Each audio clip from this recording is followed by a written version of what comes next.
Ladies and gentlemen, at the time I'm recording this video, the transfer window has officially closed. And I don't even want to do the stream with any lights. You know what? I should turn off the lights. I should record the rest of this video in the dark. You know why? Because dark days are coming, Manchester United fans. Dark days are coming. You think these were dark days? No, no, no, no. More dark days are coming. For the rest of the season, there will be more dark days. The transfer window is closed, and Manchester United have made zero signings on deadline day. Zero signings on deadline day. In a squad that already needed so much more revamp, so much signings, so much everything, we end the final day of the transfer window with zero signings. Matisse Tell, the closest we got to signing an attacker who by half the fan base wasn't even deemed good enough, wasn't really a needle mover. Guess what? We didn't want to pay the loan fee.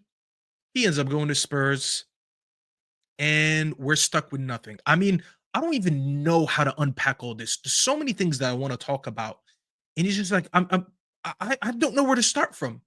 I really don't know where to start from. Let's start with, you know what? I know where to start.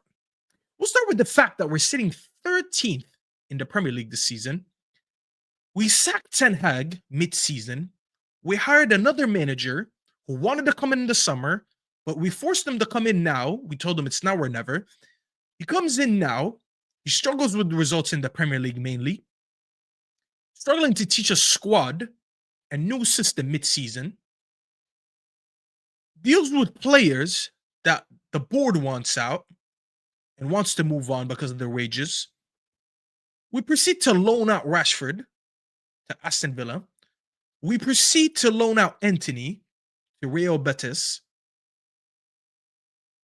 As we're talking right now, Malas is about to sign with PSV on loan because he's there doing his medical right now. Sandro Martinez just got an ACL confirmed today from his injury in the Palace game. And you know what the solution was to all this?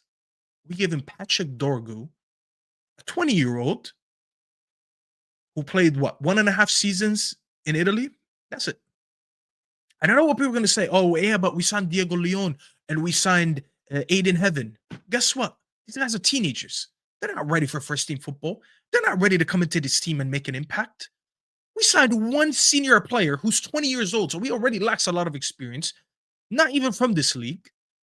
That's our only signing. In a team, let me tell you guys this. I don't think most of you guys comprehend how bad this is. We have the 5th worst attack in the Premier League this season. We only have 28 goals in 24 games. We're just barely averaging a goal per game. After a season where we finished last season with 58 goals in 28 games, 58 goals in 38 games. This season, we're on track to finish worse than that. Worse than last season. Last season, I believe there was only about 10 teams that we scored more goals than. This season, we have the 5th worst attack, and we proceed to sign no one, not even on loan. And then the rumors are coming out, the news coming out the club that the club is content with what we did in January, and they're saving basically the money and the real transfers for the summer. What happens if this manager doesn't even survive till the summer? That's your guy that you were supposed to back, right? I mean, why else would you bring Amarin mid-season? First, you let him down by not bringing him in the summer. You bring in Ten Hag for another season. You sack him a couple months in. You bring in another manager, and you ask them to play a complete different system. It's not like we brought in a manager that played an improved style of what Ten Hag tried to do. It's not even the same. We had to do a squad rebuild mid-season, not in the summer, mid-season. So we sign a manager mid-season for a crop of players that are not recruited to play his system. For 2.5 years, they're recruited to play Ten Hag 4-3-3 instead of Emeren's 3-4-3. You're struggling to get results with him. You proceed to loan out players and not bring in players other than Dorgu. What an absolute shambles of a club Manchester United has become. I mean, every game now we lose and the fan base is just torn apart. Already people are hammering him out saying he's not getting the best out of these players, as if these players were even good enough already for Ten Hag, saying we're not scoring enough goals, we're playing too defensive, our front line is not good enough. Guys, let me tell you this. We were already short on attackers since the summer. In the summer, Martial left on a free. We signed Xerxes, and Sancho got loaned out to a direct rival of ours in Chelsea, and we didn't sign anyone. So we were already short an attacker since the summer. And what do we do in January? We loan out Rashford and Anthony. Now, your perception of Anthony and Rashford is irrelevant to the point that I'm making. Because if you think Rashford is not good enough, that is fine. I don't care. If you think Anthony's not good enough, that is also fine. I don't care. That does not take away the fact that we lost two bodies, two actual bodies that were on the bench for nothing. Like him or not, Anthony coming off the bench is actually better than not having a substitution. Rashford coming off the bench, whether you like Rashford or not, whether you think Rashford should have been moved on or not, that is irrelevant to the fact that Rashford offers you something off the bench. Right now, we quite literally have nothing. If you don't believe me, go on the Manchester United website right now and go check our roster. Manchester United have 4 active attackers registered right now in the club. Rasmus Højlund, who hasn't been good enough. Xerxes, who, to be fair, just joined 6 months ago, but also hasn't been good enough. Garnacho, who half the fan base was ready to sell for profit and probably go sign someone else in January. And Ahmad. That's it. Those are the only attackers we have available for the senior team right now. We're supposed to go into 6 months of football competing on front ends in the Europa League, trying to save face in the Premier League, trying to go and win an FA Cup with this thin squad. This squad was already not good enough. This squad is the 5th worst attacking team in the league. We have the 5th worst attack. And then we proceed to sign no one. Like, I'm trying so hard not to actually rage because it's like I'm at a point where like I accept how crap this club is, but it's just like I just can't believe the level of incompetence can reach this point. Like Manchester United have had disappointing seasons for years now. It's just like I feel like every time we say this is the worst I've ever seen United, they always find a way to make it worse. You know when you watch an episode of a show on Netflix or something like, wow, that's the craziest thing I've ever seen. The next episode is definitely not going to match this. Guess what? The next episode will match this. Because every time we have a bad season, the season after that follows up ends up being worse. I thought that front line was the worst I've ever seen last season. It got worse the season after. And now these players that were even good enough, they're not even there. Who's going to score goals? Who's going to play in the front line? Who's going to attack for this team? When we start 3 attackers, who's the 4th? When we have a 4th, sorry, coming off the bench, who's that? Who's after that? Hypothetically starting one of the 2 strikers, let's just, for argument's sake, say Højlund starts. So Højlund starts, and then you have Garnacho and Ahmed on the bench, on the pitch.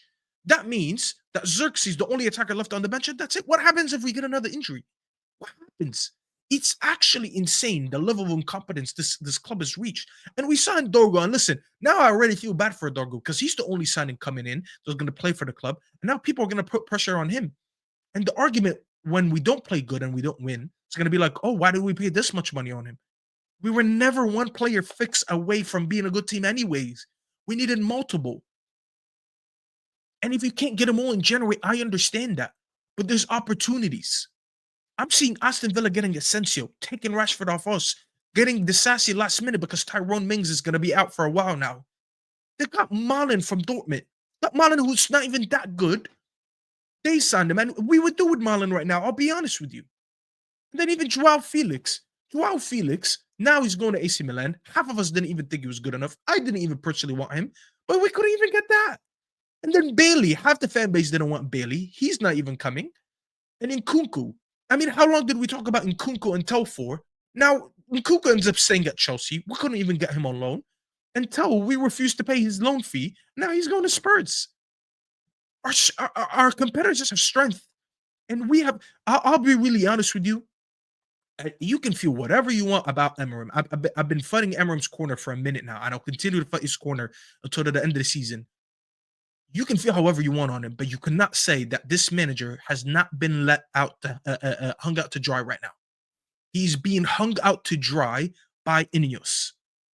I mean, I would love to know what was the internal conversations between them, because I'm sorry, I find it very hard to believe that you convinced Emram to take on this project early instead of taking it in the summer, to bring him in mid-season to take on this project, just to leave him and not back him with any signings other than Dorgo. I'm sorry, I don't believe that. We're sitting in 13th, guys.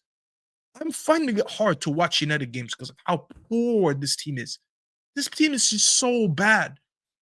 And we're not even making loan signings. I mean, I understand if you want to save the money till the summer, that's fine with me. You can't get your summer targets earlier in January. Fine, I'm gonna give you the benefit of the doubt.